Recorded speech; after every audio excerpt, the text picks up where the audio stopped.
நம்ம நாட்டு சட்டம் லீகலா நீங்க மனைவி இல்லைன்னு சொல்லுது. அந்த வெட்டிங் போட்டோஸ் வந்து பொய்ன்னு நீங்க நிரூபிப்பீங்களா? சரி, ஓகே, என் கழுத்துல கட்டின தாலி வந்து பொய்யா? அவரு என் மாமியார் என்னை பிளஸ் பண்ணி என் தாலியில குங்குமம் வச்சு விட்டு நல்லா இருமா, இப்பதான் என் பையன் முகத்துல நான் சந்தோஷத்தை பாக்குறேன். மாதம்பட்டிக்கும் உங்களுக்கும் திருமணம் நடந்தது. அவருடைய மனைவி ஸ்ருதிக்கு தெரியுமா தெரியாதா? ஸ்ருதி பிரியாவுக்கு தெரியாம எதுவுமே நடக்கலங்க. ஏன் ஸ்ருதி பிரியா எந்த பிரச்சனையும் பண்ணல? அன்னைக்கு அவங்க பிரச்சனை பண்ணி இருந்தாங்கன்னா இன்னைக்கு என் வாழ்க்கை இவ்வளவு பெரிய கேள்விக்குறியா இருந்திருக்காதுல்ல? சொல்லுங்க, இந்த குழந்தைக்கு யார் பதில் சொல்லுவா? ஸ்ருதி பிரியா பதில் சொல்லுவாங்களா? இந்த லீஸ்ல யார் பேர் இருக்கு? Rangaraj Thangavel. Relation to tenant wife. அந்த வைஃப்ல என்ன பேர் இருக்கு? Joy Johnson. Yes, my name. TP ரங்கராஜோட சைன். 1.5 வருஷமா இந்த வீட்டுல இருக்கிறோம். ஒரு கால் வந்தது கிடையாது. ஒய்ஃபோட கால் வந்தது. மிட் நைட்லயோ நைட்லயோ காலையிலயோ எந்த ஒரு டேர்ம்லயும் வந்து கால் வந்ததே கிடையாது. இதே ரூம்ல என் காலை பிடிச்சு என்கிட்ட மன்னிப்பு கேட்டார். எதுக்கு? தப்பு பண்ணிட்டேன், சாரி, என்ன மன்னிச்சு. மனைவி கூட குழந்தைகள் கூட போட்டோ போட்டது தப்புன்னு உங்ககிட்ட மன்னிப்பு கேட்டாரா? ஆமா, என்ன ஏமாத்திட்டேன். இந்த குழந்தை இன்னும் அந்த பூமிக்கே வரல இல்லையா?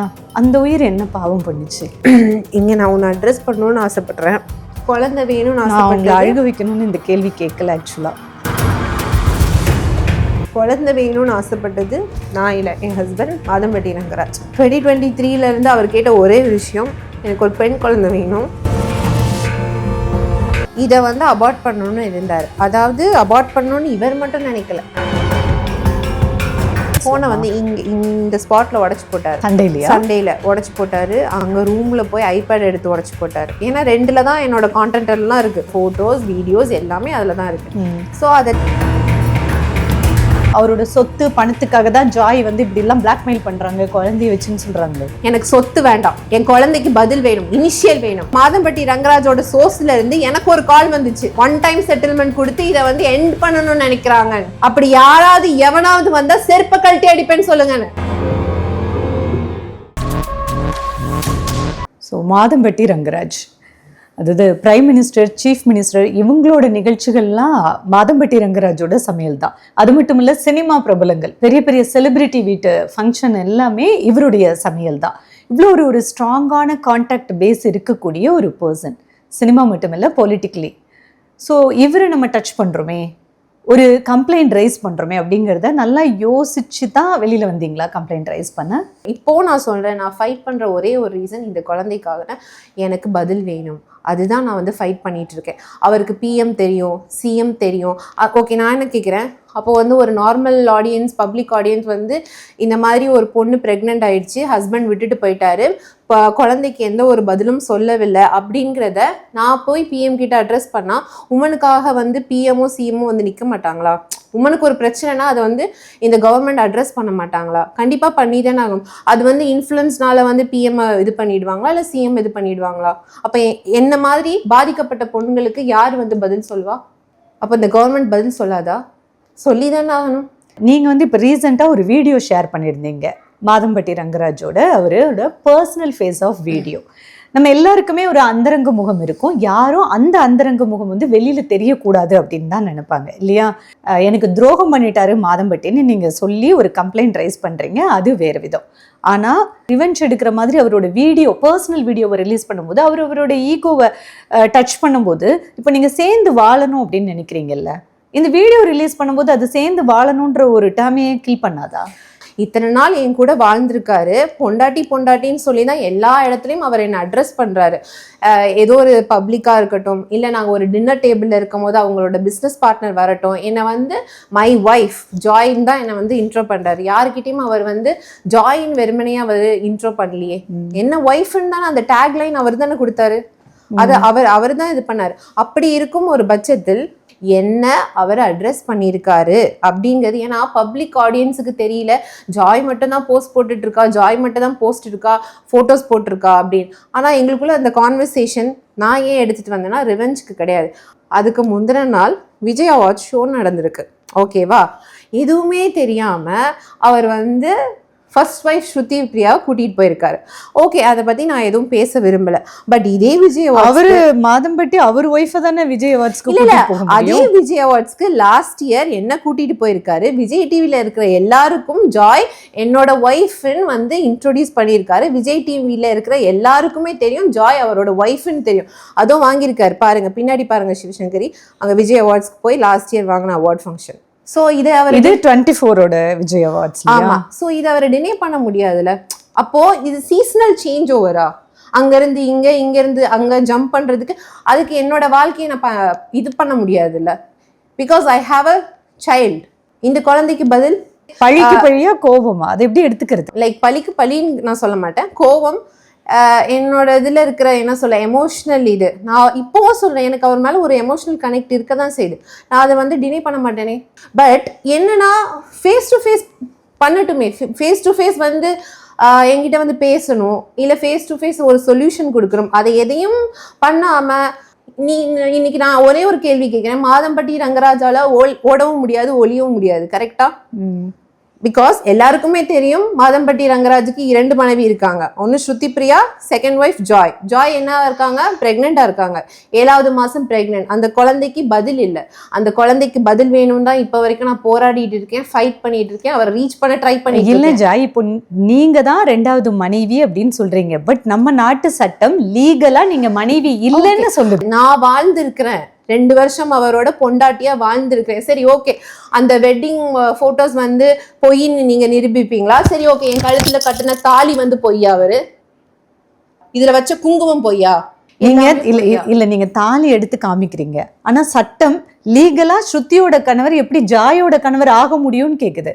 உங்களோட டேர்ம் என் கணவர் அப்படிங்கறதே சொல்ல முடியாதுங்கிறது தானே சட்டம். ஸ்ருதி லீகல் ஒய்ஃப் 6 வருஷம் செப்பரேஷன்ல இருக்காங்க.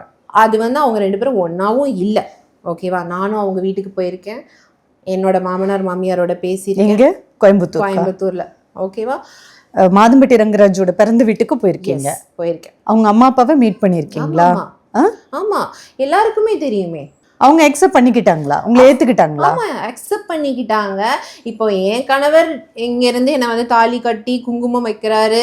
இங்க ஆக்சுவலி அவர் டெய்லி இருந்து எந்திரிச்சு போய் ஆஃபீஸ்க்கு போறதுக்கு முன்னாடி அந்த பூஜை அறையிலேருந்து குங்குமம் எடுத்து என் நெத்தியில வச்சு என் தாலியில டெய்லி வச்சு விட்டுட்டு தான் அவர் வேலைக்கே போவார். ஓகேவா? அந்த மாதிரி ஒரு ரிலேஷன்ஷிப், அந்த மாதிரி ஒரு பாண்டிங்ல தான் நாங்கள் இருந்தோம். ஈவன் என்னோட மாமனார் மாமியார் அவரோட தம்பி மாதம்பட்டி கிருஷ்ணகுமார் எல்லாருமே வந்து அக்செப்ட் பண்ணிக்கிட்டாங்கல்ல. என் மாமியார் தலை தீபாவளிக்கு நான் அவங்க வீட்டுக்கு போகிறேன், என்னை பிளெஸ் பண்ணி என் தாலியில் குங்குமம் வச்சு விட்டு, நல்லா இருமா, நீங்கள் 2 பேரும் இப்போ தான் என் பையன் முகத்தில் நான் சந்தோஷத்தை பார்க்குறேன் அப்படின்னு சொல்கிறாங்க. இப்போ இதே மாதிரி எப்பவும் சந்தோஷமாக இருங்க. பட் உங்களோட திருமணத்தில் உங்கள் மாமனார் மாமியார் கலந்துக்கிட்டாங்களா? இல்லை, அவங்க வரல. அப்போ உங்களுடைய திருமணம் நடந்தது எங்க, யாருக்கெல்லாம் தான் தெரியும்? திருமணம் சென்னை திருவேதி அம்மன் கோயில்ல நடந்துச்சு. அவரோட ஒரே ஒரு இது வந்து யாரும் வர வேண்டாம். திருமணம் நடந்தது எந்த வருஷம்? 2023 டிசம்பர். மாதம்பட்டிக்கும் உங்களுக்கும் திருமணம் நடந்தது. அவருடைய மனைவி ஸ்ருதிக்கு தெரியுமா தெரியாதா? தெரியும். தெரியுமா? தெரியும். ஸ்ருதிக்கு நல்லாவே தெரியும். ஏன்னா நான் என்ன சொன்னேன்னா, இவர்கிட்ட கல்யாணம் பண்ணதுக்கு அப்புறம் நான் சொன்ன ஒரே ஒரு விஷயம், அந்த பொண்ணு எந்த வகையிலும் பாதிக்கப்படக்கூடாது. ஓகேவா? ஒரு பொண்ணா நமக்கு ஒரு இருக்கும்ல, மற்ற பொண்ணை ஹர்ட் பண்ணக்கூடாது. அது அவங்க இருக்காங்க இல்லை, எண்ட் ஆயிடுச்சு எண்ட் ஆகலை, அதெல்லாம் தாண்டி ஒரு நமக்கு ஒரு உமனை வந்து இன்னொரு உமன் வந்து ஹர்ட் பண்ண மாட்டாங்க, தப்பாக பேச மாட்டாங்க. கரெக்டாக அந்த ஒரு தாட் ப்ராசஸில் நான் என்ன சொன்னேன்னா, என் ஹஸ்பண்ட் கிட்ட நீங்கள் ஸ்ருதி பிரியா கிட்ட இன்ஃபார்ம் பண்ணிடுங்க, என்னை கல்யாணம் பண்ணிங்க. ஏன்னா அம்மா அப்பா எல்லாருக்குமே சொல்லிட்டாரு, இவங்க கிட்ட சொல்லலை. பட் அதை சொல்ல வைக்கணும்னு சொல்லிட்டு நான் போராடினேன். சொல்லிட்டேன்னு என்கிட்ட வந்து சொன்னார். எப்போ சொன்னார்? 2023 கல்யாணம் பண்ணியிருக்கோம், 1 வீக்ல வந்து சொல்லிட்டேன்னு சொன்னார். நீங்க ட்ரை பண்ணீங்களா ஸ்ருதி கிட்ட பேசுறதுக்கு? பேசுனீங்களா? அஃப்கோர்ஸ் ட்ரை பண்ணேன். நான் எத்தனையோ வாட்டி அவங்களுக்கு ஃபோன் பண்ண ட்ரை பண்ணியிருக்கேன், அவங்க ரெஸ்பாண்ட் பண்ணதில்லை, அவங்க என் ஃபோன் கால் எடுத்ததும் கிடையாது. நீங்க மாதம்பட்டி ரங்கராஜ் சொன்னதை அப்படியே நம்புறீங்க? அப்போ மனைவிக்கு தெரியும் அப்படின்னு சொன்னாங்க. ஆமா, அதாவது மீடியாவுக்கு தெரியும், உலகத்துக்கு தெரியும், எல்லாருக்குமே தெரியும். மீடியாக்குள்ள இப்ப ரொம்ப ரீசெண்டா நீங்க போஸ்ட் போட்டதுக்கு அப்புறம் தானே தெரிய வந்தது. இவர் என் கூட வாழ்ந்துட்டு இருக்காருங்க, சென்னையில என் கூட வாழ்ந்துட்டு இருக்காரு. எப்படி தெரியாம இருக்கும்? எல்லாமே தெரியும். எவ்வளவு நாளா அவர் உங்க கூட குடுத்தன நடத்திட்டு இருக்காரு? இதுல என்ன போட்டிருக்கு சிவசங்கரி பாருங்க. எப்போ நாங்கள் வாழ்க்கையை ஆரம்பிச்சிருக்கோம் 2023 என்னை கல்யாணம் பண்ணிக்கிட்டாரு திரிவேதி அம்மன் கோயிலில். 2024 ஃபெப்ரவரியில் இந்த வீடை வந்து லீஸ்க்கு எடுத்திருக்காரு. ஓகேவா? இந்த குடியிருக்கிற வீடு இப்போ கரண்டா நம்ம பேசிட்டு இருக்கிற வீடு இது சொந்த வீடு இல்லையா? லீஸ். ஓகே. ஆமா, தயவு செஞ்சு அதை வந்து ஹைலைட் பண்ணுங்க. ஏன்னா வந்து அதுக்கப்புறம் வந்து ஜாய் கிறிசல்டா வந்து வீடை வாங்கிட்டா மாதம்பட்டி ரங்கராஜை மிரட்டின்னு வாங்க. இந்த லீஸ்ல யார் பேர் இருக்கு? Rangaraj Thangavel. Relation to tenant யார் பேர்? வைஃப். அந்த வைஃப்ல என்ன பேர் இருக்கு? Joy Johnson. Yes, my name Joy Johnson. இது வந்து அவரோட சைன். யார்? டிபி ரங்கராஜோட சைன். ஸோ நீங்கள் குடியிருக்கிற வீடு 24 அக்ரிமெண்ட் 2 இயர்ஸ்க்கு போட்டிருக்கீங்க. இப்போ 2026 இந்த வீடை நீங்கள் இப்போ காலி பண்ணணும். 24 உங்களை ஒய்ஃப்னு சொல்லி சைன் பண்ணி அக்ரிமெண்ட் போட்டு இந்த குடி கொண்டு வந்திருக்காரு. 2023 கல்யாணம் பண்ணியிருக்காரு. 2024 வீடு வந்து இது பண்ணியிருக்காரு. அதை நான் காமிச்சிட்டேன். அதில் பேரும் ஒய்ஃபு ஜாயின் போட்டிருக்காரு. 1.5 வருஷமா இந்த வீட்டில் வாழ்ந்துட்டு இருக்கோம். இது எப்படி வந்து ஸ்ருதி பிரியாவுக்கு தெரியாதுன்னு நீங்கள் நினைக்கிறீங்க? எப்படி ஒரு மனைவி வந்து தன்னுடைய கணவர் இன்னொரு பொண்ணு கூட கொடுத்தன 1.5 வருஷம் நடத்துறாரு நீங்க சொல்றபடி பார்க்கும்போது அவங்க ஒன்று போலீஸ்ல கம்ப்ளைண்ட் பண்ணியிருந்திருக்கணும். அப்படி இல்லைன்னா அவங்களோட டைவர்ஸ் எண்டப் பண்ணியிருக்கணும். எண்டப் பண்ணலை. அப்படி இல்லைன்னா அவங்க சொந்தக்காரங்களை கூப்பிட்டு பஞ்சாயத்து பண்ணி உங்களை பிரித்து அவங்க கூட்டிகிட்டு போயிருந்துருக்கணும். ஏதோ ஒன்று நடந்திருக்கணும். இது ரொம்ப முரணாக இருக்கே. ஏன்னா அவங்களும் ஒரு அட்வொகேட்டு, பட் அவங்க ரொம்ப குயட்டாக இருக்காங்க.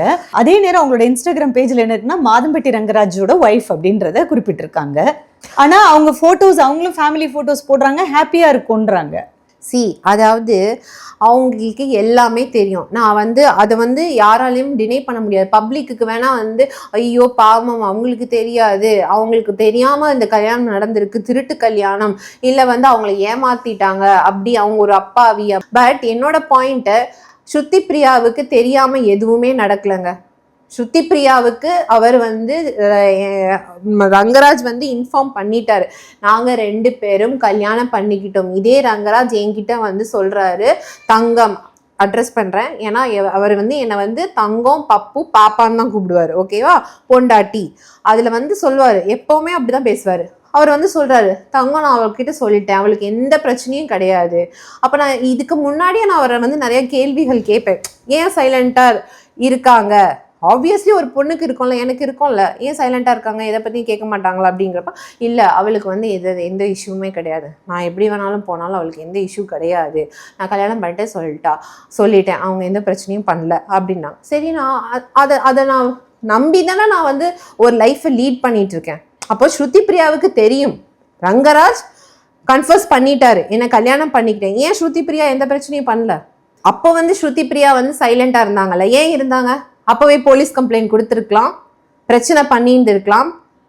இந்த வீடு தெரியும் அவங்களுக்கு, இந்த அட்ரஸ் தெரியும், வந்திருக்கலாம், என் ஃபோன் நம்பர் தெரியும், எதுவுமே பண்ணலையே, ஏன் சைலண்டாக இருந்தாங்க? என் மாமனார் மாமியாரை வச்சு பஞ்சாயத்து பண்ணியிருக்கணும்ல, அட்லீஸ்ட் ஒரு காமன் பீப்புளை வச்சு பஞ்சாயத்து பண்ணிக்கோ, அவங்க அட்வொகேட் தானே, ஏதோ ஒன்று பண்ணியிருக்கணும்ல, ஏன் பண்ணல? ஏன் சைலண்டாக இருந்தாங்க? அன்னைக்கு அவங்க பிரச்சனை பண்ணியிருந்தாங்கன்னா இன்னைக்கு என் வாழ்க்கை இவ்வளோ பெரிய கேள்விக்குறியா இருந்திருக்காதுல்ல? சொல்லுங்க, இந்த குழந்தைக்கு யார் பதில் சொல்லுவா? ஸ்ருதி பிரியா பதில் சொல்லுவாங்களா? இன்னைக்கு இங்க இருந்து அங்க ஓடுறாரு. சரி, ஓகே, இதே இடத்துல நான் இருந்தேன்னா, ஸ்ருதி பிரியா இடத்துல நான் இருந்தேன்னா கண்டிப்பா நான் ஒரு பெரிய பிரச்சனை பண்ணியிருப்பேன். அங்க ஒரு பொண்ணுக்கு வாழ்க்கை இல்ல, அந்த பொண்ணை நீ கர்ப்பமாக்கி இருக்க, நான் தட்டி கேட்டிருப்பேன், நியாயத்தை நான் வந்து இது பண்ணியிருப்பேன். இன்னைக்கு அப்படியே அங்க போறாரு, இங்க வராரு, எனக்கு ஒண்ணுமே புரியல. எதுவுமே இல்ல, பசங்களுக்காக தான் நான் இருக்கிறேன்னு சொன்னாரு, பசங்களுக்காக பேசுவேன், அவ்வளவுதான். ஓ, அவங்க கூட பிரிஞ்சு இருக்கேன், ஆனா குழந்தைகளுக்காக மனைவி கிட்ட பேசிட்டு இருக்கேன். 1.5 வருஷமா இந்த வீட்டுல இருக்கிறோம், ஒரு கால் வந்தது கிடையாது. ஒய்ஃபோட கால் வந்தது. ஏன் முன்னாடி கால் வந்திருந்தா நான் அப்பவே டவுட் பண்ணிருப்பேன் இல்லைங்க. இப்போ ஜென்ரலா நமக்கு ஃப்ரெண்ட்ஸ் கால் பண்ணுவாங்க, நம்ம பேசிட்டு இருப்போம். இப்போ வரைக்கும் சொல்றேன், நீ மிட் நைட்லயோ நைட்லயோ காலையிலயோ எந்த ஒரு டேர்ம்லயும் வந்து கால் வந்ததே கிடையாது. மனைவியோட கால் வந்து எந்த காலும் ஸ்ருதி பிரியான்னு ஒரு போன் பேரை வந்து சேவ் பண்ணியிருக்காரு. என் பேரை எப்படி சேவ் பண்ணியிருப்பாருன்னா ஒய்ஃப். அப்ப நீங்க சொல்லுங்க, யாருக்கு யார் இம்பார்ட்டன்ஸ் கொடுக்குறா? நான் கேட்டேன்னா இதெல்லாம் ஒய்ஃப் நீங்க போன்ல போடுங்கன்னு சொன்னேன்னா என் பேரை ஒய்ஃப்னு போட்டார்ல. சரி, அவரோட குழந்தைகள் பசங்கள்லாம் ஃபோன் பண்ணுவாங்களா அவருக்கு? உங்க கூட பேசுவார், குழந்தைங்க கூட பேசியிருக்கேன். குழந்தைங்க கூட பேசினதை மட்டும் தான் நான் பார்த்துருக்கேன். அந்த பொண்ணுக்கிட்ட அவர் பேசினதை நான், அதாவது இத்தனை வருஷத்துல நான் பார்த்ததே கிடையாது, ஒரு கான்வர்சேஷன் பார்த்தது கிடையாது. அப்படி பார்த்துருந்தேன்னா ஒருவேளை நான் டவுட் பட்டு நான் கேட்டிருந்துருக்கலாம். 2017-18 போஸ்ட் போட்டிருக்காங்க. அந்த 19 லாஸ்டா போட்டது கூட அது பழைய போட்டோ, அந்த இதுல இருந்து எடுத்த போட்டோ தான் அது. சோ அதுக்கப்புறம் அவங்க எந்த போஸ்ட்டுமே போடவே இல்லையே அவங்களோட பேஜ்ல ஃபேமிலி போட்டோஸ் இல்ல. இப்பதானே 2024 டிசம்பர்ல தானே அந்த போட்டோ வந்துச்சு. அதாவது உங்க கூட ரிலேஷன்ஷிப் ஆகி 1 இயருக்கு அப்புறமா சொல்றீங்க, மேரேஜ் நீங்க பண்ணின நாங்க மேரேஜ் பண்ணதுக்கு அப்புறமா. அது வரைக்கும் இல்லையே. அதுவே ஒரு பெரிய எவிடன்ஸ் தானே. ஸோ 2019 அந்த பிப்ரவரி மார்ச்சுக்கு அப்புறமே அவங்களுக்கு அவங்க கணவர் கூட ஒரு ஸ்மூத்தான ரிலேஷன்ஷிப் இல்லை. ஒரு ஃபேமிலி பிக் அப்படின்றதே 24 ஒரு கிட்டத்தட்ட ஒரு 5-6 வருஷம் ஆகுது இல்லையா? எஸ். அதுவும் நான் என்ன கல்யாணம் பண்ணிக்கிட்டோன்னு தெரிஞ்சதுக்கு அப்புறம் தான் அந்த ஃபோட்டோவே வந்துச்சு. பட் எனக்கு இன்னொரு டவுட் இருக்கு. என்னன்னா, ஸ்ருதி பிரியா அவங்களோட இன்ஸ்டாகிராம் பேஜ்ல கரெக்டாக இன்னிலிருந்து 8 மாதம் முன்னாடி டிசம்பர் 24 ஒரு ஃபேமிலி ஃபோட்டோ போட்டிருக்காங்க. ஒரு ஃபேமிலி மேரேஜில் ஸ்ருதி பிரியா, மாதம்பட்டி ரங்கராஜ், குழந்தைகள் எல்லாமே ஹாப்பியாக இருக்கிற மாதிரியான ஒரு ஃபோட்டோ. டிசம்பரில் அந்த ஃபோட்டோ நீங்களும் பார்த்துருப்பீங்க கண்டிப்பாக இல்லையா? ஏன்னா அவர் கூட நீங்கள் ரங்கராஜ் கூட குடும்பம் நடத்தும் போது அவருடைய முதல் மனைவி இன்னும் டைவர்ஸ் எண்டப் ஆகலை அப்படிங்கிற பட்சத்தில் நீங்கள் ஒரு வாழ்க்கையை தொடங்கிட்டீங்க. பட் ஒரு இன்செக்யூரிட்டி இருக்கும் இல்லையா? அவங்க வருவாங்களா என்னன்னு கண்டிப்பாக அவங்க பேஜை செக் பண்ணியிருப்பீங்க. டிசம்பரில் அவங்க ஒரு சிரிச்ச மாதிரி ஒரு ஃபேமிலி ஃபோட்டோ, ஒரு ஹாப்பியான ஒரு ஃபேமிலி ஃபோட்டோ இருக்கும்போது நீங்கள் எப்படி அகைன் நான் வந்து அட்ரஸ் பண்ணணும்னு நினைக்கிறேன் கண்டிப்பாக. ஏன்னா நீங்கள் அதுக்கப்புறம் தான் ப்ரெக்னென்ட் ஆகிருக்கும். ஆமாம் ஆமாம். லவ் பண்ணுறாரு, 2 பேரும் ஒரு ரிலேஷன்ஷிப்பில் இருந்து தான் அந்த கமிட்மெண்ட்டுக்குள்ளே போகிறாங்க. It's a trust, blind trust. கரெக்டாக நான் அவரை ரங்கராஜுங்கிற ஒரு பர்சனை வந்து பிளைண்டா ட்ரஸ்ட் பண்ணி ஒரு ரிலேஷன்ஷிப்குள்ள என்டர் ஆகுறேன். அப்ப அந்த நம்பிக்கை வந்து பர்ஸ்ட் அவுட் ஆகுது, பிளக்குது. நீங்க சொல்றீங்க ஒரு ரிலேஷன்ஷிப்ல நம்பிக்கை, ட்ரஸ்ட், எமோஷனலா நான் அதுல அட்டாச்சா இருக்கேன் அப்படின்னு சொல்லிட்டு. ஆனா படிச்ச பெண் நீங்க இல்லையா? ஃபினான்ஷியலி இண்டிபெண்டான ஒரு விமன். நீங்கள் டீனேஜ்லேயோ 20ஸ்லேயோ இல்லை 30ஸ்ல இருக்கீங்க. ஒரு ரிலேஷன்ஷிப்குள்ளே போகும்போது கண்டிப்பாக லீகலான டைவர்ஸ் காப்பி முக்கியம் அப்படிங்கிறதும், எவ்வளோ எமோஷ்னலாக நீங்கள் அட்டாச்மெண்ட்டாக இருக்கீங்களோ அதே நேரம் ப்ரில்லியண்ட்டாகவும் இருக்கணும் இல்லையா? அது ரொம்ப முக்கியம் இல்லை? கண்டிப்பா. இன்னைக்கு பாருங்க பர்ஸ்ட் அவுட் ஆகி நீங்க தானே புலம்ப வேண்டியது. ஆமா ஆமா. பட் நான் என்னன்னா அவரை பிளைண்டா ட்ரஸ்ட் பண்ணேன். இன்னொரு காரணம் இருக்கு. நான் வந்து ரிலேஷன்ஷிப்க்கு முன்னாடி அவங்க வீட்டுக்கு போயிருக்கேன், அம்மா பார்த்துருக்கேன் எல்லாமே. அதாவது அந்த ஊர் சைட்லயே நிறைய எனக்கு ஃப்ரெண்ட்ஸ் இருக்காங்க. எல்லாருமே சொன்னது அவங்க வந்து தனியா தான் இருக்காங்க. யாரு? ஸ்ருதி பிரியா அண்ட் ரங்கராஜ் 2 பேர். எத்தனை வருஷமா தனியா இருக்காங்க? 6 இயர்ஸா தனியா இருக்காங்க. ஆனா டிசம்பர் 24ல ஒரு ஹாப்பி ஃபேமிலி போட்டோ அட்ரஸ் பண்றேன். 2024ல அதாவது அவரோட கசின் சித்தப்பா பொண்ணு மாதம்பட்டி ஐஸ்வர்யா, நீங்க கேள்விப்பட்டிருப்பீங்க, அவங்களோட சிஸ்டர் ஆர்த்திக்கு கல்யாணம். அதுக்கு என்கிட்ட ஜென்ரலா அவர் எப்படின்னா எங்கேயாவது போறாரா இன்ஃபார்ம் பண்ணிட்டு போவாரு, இந்த டைமுக்கு வரேன்னு சொல்லுவாரு. ஏன்னா அவருக்கு நான் எல்லாமே பார்த்து பண்றதுனால ஒன்னொன்னு இந்த டைமுக்கு வருவேன், ஃபுட் ரெடி பண்ணி வச்சிருக்காங்க அப்படின்னு எல்லாமே சொல்லுவாரு. அவர் வர்றதுக்குள்ள நான் வீட்டுக்கு வந்துடணும், எங்க இருந்தாலும் நான் வந்துருவேன். ஏன்னா அந்த ஒரு லவ், நம்ம கையால நம்ம ஹஸ்பண்டுக்கு சாப்பாடு வந்து சர்வ் பண்ணணுங்கிற ஒரு இது அந்த மாதிரி தான் எங்க லைஃப் போயிட்டு இருந்துச்சு. அப்போ வந்து 2024 நீங்க சொல்ற அதே டேட்ல வந்து அந்த கல்யாணம் ஒன்று நடந்துச்சு. அதாவது அவங்களோட கசின் சிஸ்டருக்கு கல்யாணம். என்கிட்ட எங்க போனாலும் என்கிட்ட சொல்லிட்டு போவாரு. சம்டைம்ஸ் பெர்மிஷன் கூட வாங்குவார். ஓகேவா? அந்த இடத்துக்கு அவர் மென்ஷன் பண்ணுறாரு, இந்த கல்யாணத்துக்கு நான் போகிறேன், தங்கச்சியோட கல்யாணம், அங்கே ஸ்ருதி பிரியாவையும் இன்வைட் பண்ணியிருக்காங்க, அவள் வந்தாலும் வருவா, கண்டிப்பாக வருவான்னு நினைக்கிறேன். பட் உன்னை ஹர்ட் பண்ணுற மாதிரி நான் எதுவும் பண்ண மாட்டேன் என்கிட்ட ப்ராமிஸ் பண்ணுறார். ஏன்னா நான் ஹர்ட் பண்ண மாட்டேன்னா ஃபோட்டோ எடுக்க மாட்டேன். பட் அந்த குடும்பத்து கல்யாணத்துக்கு அவர் அப்போ உங்களை தானே கூட்டிகிட்டு போயிருக்கணும். ஆமாம் ஆமாம், என்ன கூப்பிட்டாரு, நான் வரலன்னு சொல்லிட்டேன். ஓகேவா? நான் என்னோட கம்ப்ளைண்ட் காப்பிலே போட்டிருப்பேன், ப்ரெக்னெண்ட்டாக இருந்தேன், அபார்ட் பண்ணேன், அகெயின் ப்ரெக்னென்ட் அப்படின்னு. ஸோ அப்போ நான் ட்ராவல் பண்ணல. அவர் என்கிட்ட பெர்மிஷன் கேட்டால் போனார், என்கிட்ட ப்ராமிஸ் பண்ணார், என் தலையில் அடித்து சத்தியம் பண்ணார், நான் அவள் வருவா, பசங்க வருவாங்க, பட் நான் ஃபேமிலி ஃபோட்டோ எடுக்க மாட்டேன், எனக்கு தெரியும் அது வந்து பிரச்சனை ஆகும், நான் எடுக்க மாட்டேன்னு சொன்னார். சரி நான் வந்து விட்டுட்டேங்க. நான் வந்து பெருசாக ஒன்றும் அதை பெரிய இஷ்யூ ஆக்கலை. பட் அங்கே தான் அவர் என்கிட்ட பொய் சொல்லியிருக்கார். அப்போ நீங்கள் பொய் சொல்லியிருக்கீங்களா, ஏதாவது ஒரு விஷயத்தில் பொய் சொல்லியிருக்கீங்களா, துருவி துருவி துருவி துருவி துருவி கேட்கும்போது உண்மையை ஒத்துக்கிட்டார். ஒட்டுமொத்த இண்டஸ்ட்ரிக்கும் தெரியுங்க நாங்கள் கல்யாணம் பண்ணிக்கிட்டோம். எப்போ 2023ல கல்யாணம் பண்ணிக்கிட்டோம்ல, அப்போவே எல்லாருக்குமே தெரியும். ஏன்னா இந்த 2 வருஷமா என்னோட டிபி வந்து அந்த வெட்டிங் ஃபோட்டோ தான் நான் வச்சுருந்தேன். ஓகே, நீங்கள் இண்டஸ்ட்ரின்னு சொல்கிறது சின்ன திரை பெரிய திரை. எஸ், எல்லா மீடியா பர்சனுக்கும் என் நம்பர் இருக்குது, எல்லாருக்குமே தெரியுமே நாங்கள் கல்யாணம் பண்ணிக்கிட்டோன்னு. அதை நான் ஹைட் அண்ட் சீக்காக பண்ணவே இல்லையே. நான் வந்து பப்ளிக்காக டிபி வச்சுருந்தேன். ஓகே. ஸோ எல்லாருக்குமே தெரியும், எல்லாரும் என்கிட்ட ஃபோன் பண்ணி கூட கேட்டாங்க, நான் அட்ரஸ் பண்ண எல்லாருக்குமே. அப்படி இருக்கிற இதுல நான் அவர்கிட்ட தெளிவா சொன்னேன், எல்லாருக்கும் தெரியும், ஆமா தங்கம் தெரியும், அதனால நான் பண்ண மாட்டேன்னு சொல்லிட்டு போய் ஒரு விஷயத்த பண்ணாரு. அங்கதான் எனக்கு டவுட் வந்துச்சு. அப்ப நான் கேட்டேன், அப்ப நிறைய உண்மைகள் வெளியே வந்துச்சு. என் காலை பிடிச்சு, இதே ரூம்ல என் காலை பிடிச்சு என்கிட்ட மன்னிப்பு கேட்டார். எதுக்கு? தப்பு பண்ணிட்டேன், சாரி, என்ன மன்னிச்சு. மனைவி கூடயும் குழந்தைகள் கூடயும் போட்டோ போட்டது தப்புன்னு உங்ககிட்ட மன்னிப்பு கேட்டாரா? ஆமா, என்ன ஏமாத்திட்டேன், பொய் சொல்லிட்டு போனாருல்ல. போட்டோ எடுத்துட்டு நம்ப மாட்டீங்க, அந்த ஈவெண்ட்ல என் ஃப்ரெண்ட்ஸ் இருந்தாங்க. எனக்கு கால் பண்றாங்க. எப்படி கால் பண்றாங்க? ஜாய், உன் ஹஸ்பண்ட் உன்னை ஏமாத்துறார். நான் அப்பவும் வந்து அவரை நம்புறேன், ஃபோன் பண்றேன். அப்பவும் என்கிட்ட என்ன சொல்றாரு? இல்லை தங்க, நான் அவளை பார்க்கவே இல்லைன்னாரு.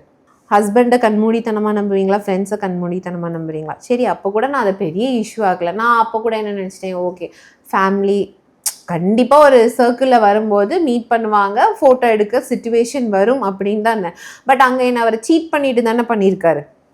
என்கிட்ட பண்ண மாட்டேன்னு சொல்லிட்டு அங்கே போய் பண்ணியிருக்காரு. அப்போ அவர் பண்ணியிருக்க கூடாது.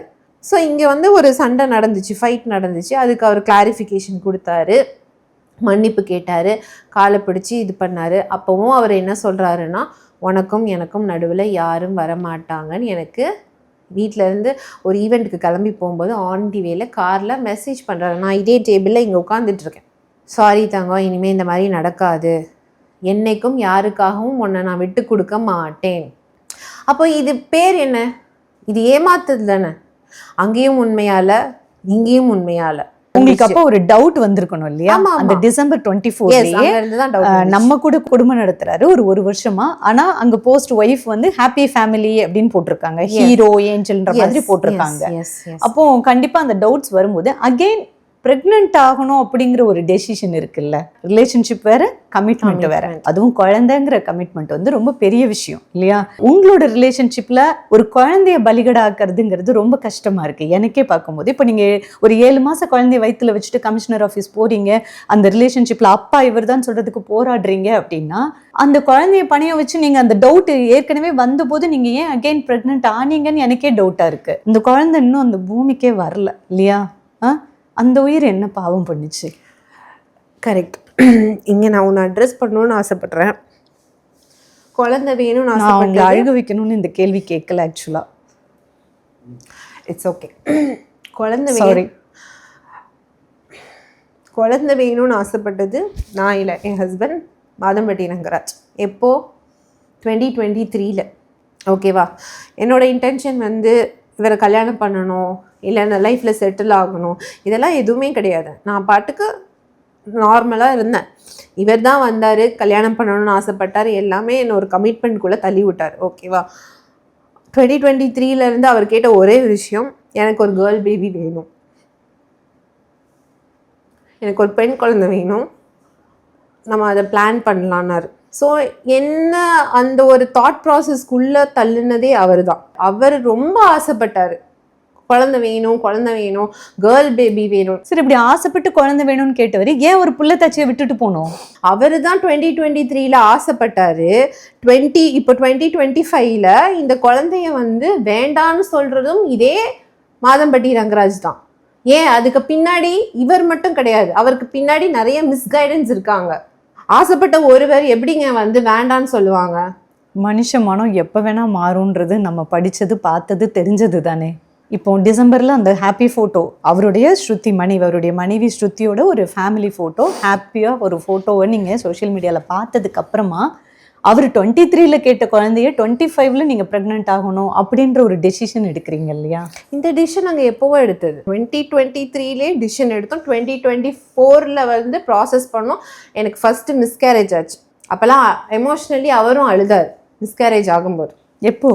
2024 அழுதாரு. நான் எமோஷ்னலாக ரொம்ப, ஏன்னா எனக்கு என்னன்னா என்னோட கணவர் ஆசைப்பட்டார், குழந்தை வேணும், கேர்ள் பேபி வேணும், அது நம்ம இது ஆயிடுச்சேங்கிறப்போ, அது நிற்கலைங்கிறப்போ கண்டிப்பாக ஒரு பொண்ணுக்கு வந்து அது ஒரு எமோஷ்னல் மொமெண்ட் தானே. எனக்குமே இருந்தது, அவருக்குமே இருந்தது. பிளான் பண்ணி எதுவுமே பண்ணல. ஓகேவா? இப்போவும் சொல்கிறேன், டாக்டர் அதாவது இவர் அபார்ட் பண்ணணும்னு நினச்சார் இந்த பேபியை. இதுக்கு முன்னாடி பிரெக்னென்ட் ஆனப்ப அவருக்கு அது பெருசா தெரியல, அபார்ட் பண்ணணும்னு அவர் நினைக்கல. இதை வந்து அபார்ட் பண்ணணும்னு இருந்தார். அதாவது அபார்ட் பண்ணணும்னு இவர் மட்டும் நினைக்கல, அவரோட தம்பி மாதம்பட்டி கிருஷ்ணகுமார், அவரோட friend Arun Babu. I'm not talking about my மாமனார் மாமியார். எதனால, என்ன ரீசன்? அப்படி உங்களுக்கு ஒரு குழந்தை வேண்டாம், ஒரு ரிலேஷன்ஷிப் வேண்டாம் அப்படின்னா அந்த வீட்லயே வாழ விட்டுருக்க கூடாதுல்ல? எக்ஸாக்ட்லி. அது ஏன் இப்போ வந்து பண்ணுறாங்க? ஏன்னா என்னோட ஒரே ஒரு வருத்தம் ஆதங்கம் எல்லாமே வந்து மாதம்பட்டி கிருஷ்ணகுமாருக்கும் தெரியும் என்னை கல்யாணம் பண்ண போறாருங்கிற பெர்மிஷன் கேட்டுட்டு தான் வந்தாரு. ஓகேவா? ஏன் அன்னைக்கு ஸ்டாப் பண்ணல? அன்னைக்கு அவர் தம்பி தானே, அண்ணா இதை நீங்க பண்ணாதீங்கன்னு சொல்லியிருக்கணும்ல. அன்னைக்கு ஏன் அவர் ஸ்டாப் பண்ணல? இன்னைக்கு வந்து இந்த குழந்தை வந்து உருவானதை வந்து இன்னைக்கு இதை வந்து அழிக்கணும்னு நினைக்கிறாங்க. இது முழுக்க முழுக்க காரணம் தேர்ட் பர்சனோட இன்டர்ஃபரன்ஸ். அவங்க வந்ததுக்கான மட்டும்தான் வந்து இவர் வந்து ரொம்ப ஸ்ட்ராங்கான டிசிஷன் எடுத்தாரு, இந்த குழந்தை வேண்டாம். அப்போவும் வந்து என்னை அபார்ட் பண்றதுக்கு ஃபோர்ஸ் பண்ணாங்க, நிறைய விஷயங்கள் பண்ணாங்க, ஒரு விஷயமும் நடந்துகிட்டே இருந்துச்சு. சரி ஒரு பாயிண்ட்ல எனக்கு ஒரு ட்ராமாவா இருந்து, சரி ஓகே வாங்க போலாம் அப்படிங்கிற ஹாஸ்பிட்டலுக்கே உங்க டாக்டர் கிட்ட கூட்டிட்டு போங்கன்னு சொல்லி இப்போ இந்த பேபி கூட்டிட்டு போனாரே, டாக்டர் முடியான்ட்டாங்க. எத்தனை மாசம்? Due to my health condition doctor சொல்றாங்க இப்போ நீ பண்ணுனா டூ ஆர் டை ப்ராசஸ்ன்றாங்க. எத்தனாவது மாசத்துல டாக்டர் கிட்ட போனீங்க? ஐ திங்க் 4.5 months நினைக்கிறேன். என்னை வந்து நிறைய பிளாக்மெயில் பண்ணி பார்த்தாங்க, எமோஷனல் பிளாக்மெயில் பண்ணாங்க. நான் வேணுமா, குழந்தை வேணுமான்னு.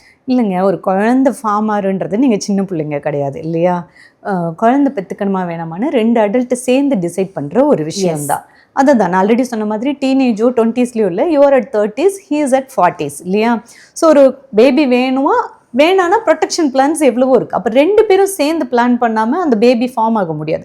அந்த குழந்தை நீங்கள் 2 பேருமே வேணும்னு நினச்சிங்களா வேணாம்னு நினச்சிங்களா? இது வந்து பிளான் கிடையாது, இட்ஸ் அன்பிளான்ட் திங்.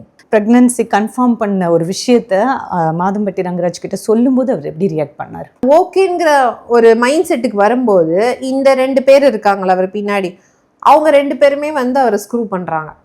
உடனே வந்து சண்டை போடுவார், வீட்டில் வந்து சண்டை போடுவார், இது வேண்டாம் அடுத்த வருஷம் பிளான் பண்ணிக்கலாம். இப்படியே சொல்லி நான் கேட்குறேன், என்னோட ஏஜ் என்ன, அவரோட ஏஜ் என்ன, அடுத்த வருஷம் அதையும் நான் ப்ராக்டிக்கலாக பேசினேன், ஹெல்த் வைஸும் பேசினேன். அடுத்த வருஷம் எப்படி இதாகும், நீங்கள் தானே ஆசைப்பட்டீங்க, சரி ஓகே இதை இப்போ நம்ம வச்சுக்கலாம். இப்போ ஊருக்கே தெரியும் கல்யாணம் ஆயிடுச்சுன்னு, ஏன்னா அப்போவே எல்லாருக்குமே தெரியும். ஓகேவா? இது வந்து ஹைட் பண்ணி நாங்கள் வந்து ஒரு 4 செவத்துக்குள்ளே ஒரு வாழ்க்கையை நடத்தலை, எல்லாருக்குமே தெரியும், எல்லாருக்கிட்டையும் கூட்டிகிட்டு போகிறாரு, எல்லாமே பண்ணுறாரு. அப்போ இவர் தான் ஃபேமிலியை ஸ்டார்ட் பண்ணணும்னு சொல்லி எங்கள் மனசில் ஆசையை வளர்த்தாரு. ஏன்னா வந்து பிளாக்மெயில் பண்ணுறாங்க எல்லாரும் சேர்ந்து. எப்போலேருந்து? குழந்தை ப்ரெக்னென்ட் ஆனதுலேருந்து. ப்ரெக்னென்ட் ஆகி அதாவது 2nd 3rd மந்த்லேருந்து என்னை வந்து அபார்ட் பண்ணலாங்கிறப்போ அருண் பாபுங்க அவரோட ஃப்ரெண்டோட கைடன்ஸில் என்னோட எவிடன்ஸ் எல்லாம் ட்ராஷ் பண்ணாங்க. எப்போ? இந்த குழந்தை 3 months இருக்கும்போது. ஓகே நீங்கள் சொல்லுங்கள், அதாவது நம்ம ஒரு ரிலேஷன்ஷிப்பில் இருக்கோம், இல்லை ஒரு லவ்வர் ஏதோ ஒரு பாய் ஃப்ரெண்ட் வந்து நம்ம கிட்ட இருக்கிற ஃபோட்டோஸை எதுக்காக டெலீட் பண்ணுவாங்க? It's a plant one. அதை கட் பண்ணணும் அப்படிங்கிற பட்சத்தில் தான் டெலீட் பண்ணுவாங்க. கரெக்டாக டெலீட் பண்ணணும்னு நினச்சாங்க. வயிற்றுல குழந்தை 3 மாதம் இருக்கும்போது உங்கள் ஃபோனை வாங்கி இருக்கிற எவிடன்ஸ் ஃபோனை வந்து இந்த ஸ்பாட்டில் உடச்சி போட்டார். சண்டேல உடச்சி போட்டார். அங்கே ரூமில் போய் ஐபேட் எடுத்து உடச்சி போட்டார். ஏதாவது ஒன்று உடச்சி போட்டால் அன்இன்டென்ஷனில் பண்ணலாம். ரூமில் இருக்க ஐபேடையும் தூக்கி உடச்சி, ஏன்னா 2ல் தான் என்னோட கான்டென்ட் எல்லாம் இருக்குது, அதாவது எங்களோட ஃபோட்டோஸ் வீடியோஸ் எல்லாமே அதில் தான் இருக்குது.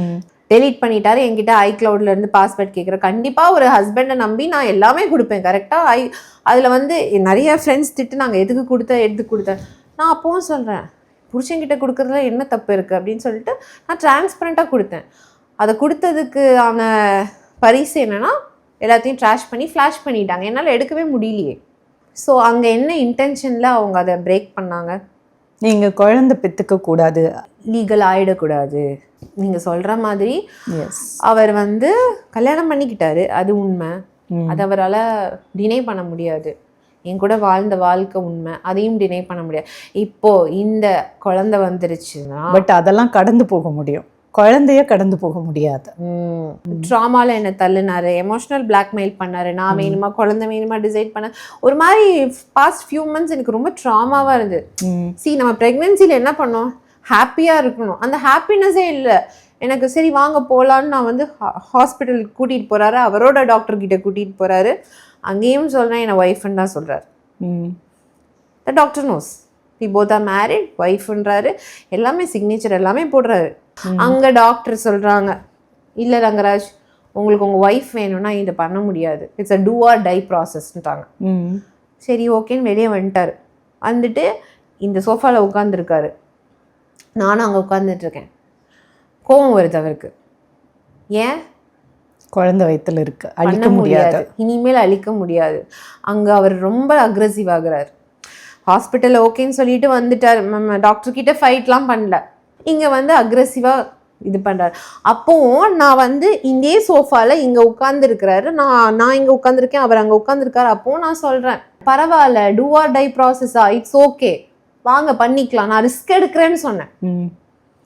இப்போ நீங்க எல்லாரும் எழுதுற ஒரு விஷயம், இந்த குழந்தைய வச்சு மணி காசுக்காக பண்ற, காசுக்காக மாதம்பட்டி ரங்கராஜ ட்ராப் பண்ணி காசுக்காக கல்யாணம் பண்ணி முதல் மனைவி கிட்ட இருந்து பிரிச்சு நீங்க வந்து சொத்து காசு பணத்துக்காக அவர் வந்து குழந்தைய வச்சு காசுக்காக நான் பணத்துக்காக நான் என் உயிரை பணையம் வைக்க மாட்டேனே. டூ ஆர் டை ப்ராசஸான்னு சொல்லும் போது நான் வந்து அப்பவும் ரெடியாக தானே இருந்தேன். பரவாயில்ல, என் ஹெல்த் என்ன ஆனாலும் பரவாயில்ல, வேண்டாம், ஓகே நம்மளுக்குள்ள சண்டை வர வேண்டாம்னு நான் அந்த டிசிஷன் எடுத்தேன்.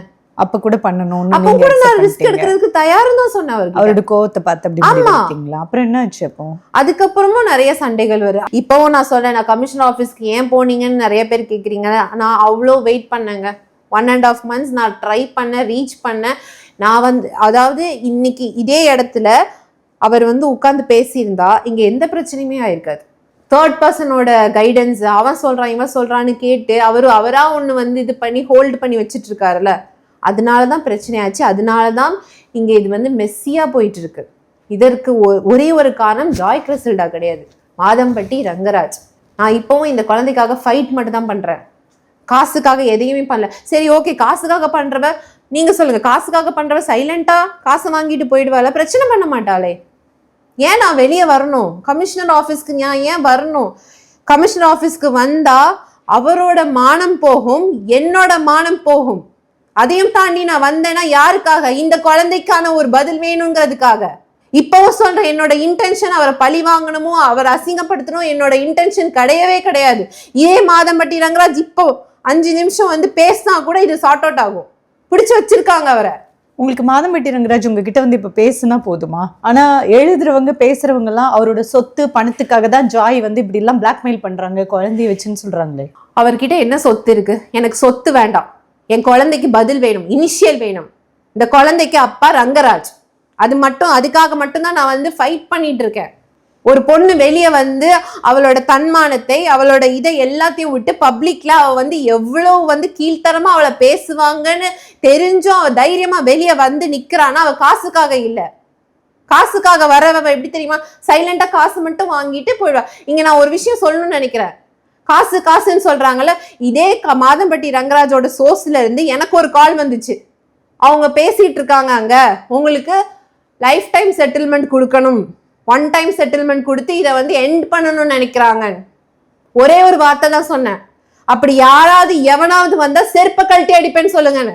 மீடியால பேசுற எல்லாமே அவர் 1000 கோடி வச்சிருக்காரு, 100 கோடி வச்சிருக்காரு. இல்ல அந்த கோடிக்காக தான் ஜாய் வந்து என்ன கோடி வச்சிருக்காரு? என்ன கோடி வச்சிருக்காரு? 2 வருஷம் புருஷன் பொண்டாட்டியா வாழ்ந்திருக்கோம். நான் சொல்றேன், அவருக்கு கடன் தான் இருக்கு. சாப்பர் வச்சிருக்காரு, ஹெலிபேட் வச்சிருக்காரு, சொன்னா எல்லாம் போய்